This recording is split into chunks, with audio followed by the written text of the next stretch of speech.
Hey, it's Joe Crump. Got a bunch of questions from you, and I'm going to answer them here on these videos. This first one is from Jane. She's from Pasadena, and she has a question about doing subject twos. She says here, thanks for your website videos. I'm new and you're helping me.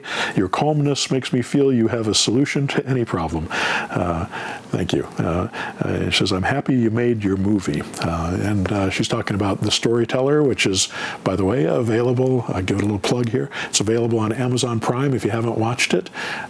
So take a watch on that video, and it's free if there. It's a family movie. It's a lot of fun.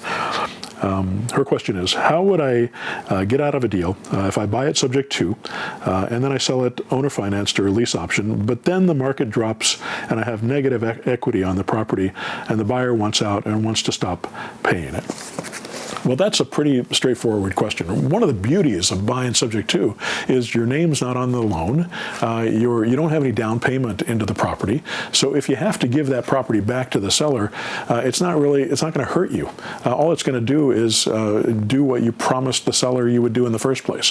Whenever you take a property subject to, you tell them, I'm going to make payments on this property. I'm going to keep it in good condition. I'm going to put a tenant in here, and I promise to make your payments on time.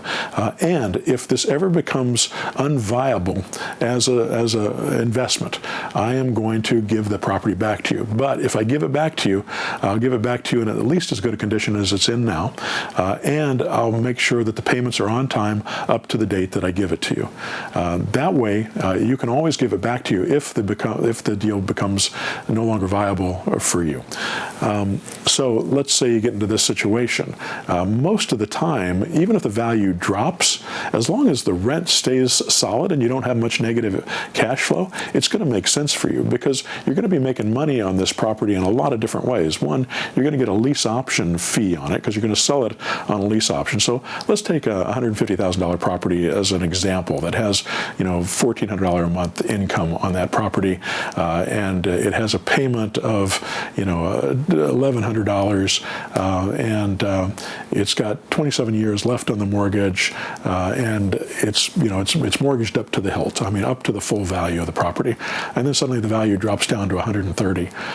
You're making money on that property every month because the values, or you're paying down on the mortgage every month. Not very much, but you're paying down on it. You're getting that lease option fee when you sold it because you're going to sell it for maybe $10,000 or $20,000 more than you bought it. So let's say you get $5,000 in cash on that property. So you got $5,000 that you can put into an escrow account in case the property goes vacant, you can make payments on it. You're going to have a little bit of cash flow, maybe $300-400 a month positive cash flow on that property that you can also put aside and make sure you have a reserve on it because the property is eventually going to go vacant after 2 or 3 years if that buyer doesn't exercise their option, and you're going to sell it again. This time, hopefully, the values have gone up. But if they haven't, you can still sell it on terms for a little bit more than it's worth. So the likelihood, unless it drops to 30% in value or something, the likelihood is that it's not going to be a problem for you. You're going to be able to keep that property. You're going to continue to have cash flow on it. You're going to have money coming in from the lease option fees, and you'll be able to sustain that property over the long term. After 5, 10, 20 years, you're going to own that property, and you're going to pay it off, and you're going to have made money during that time.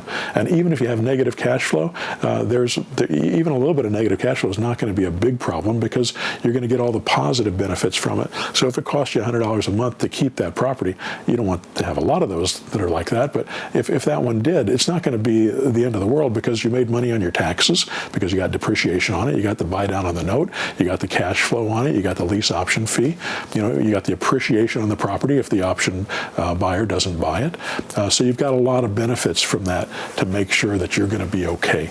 And worst case scenario is you give it back to the seller, it doesn't affect your credit, it didn't cost you any money. So it's not going to be the end of the world.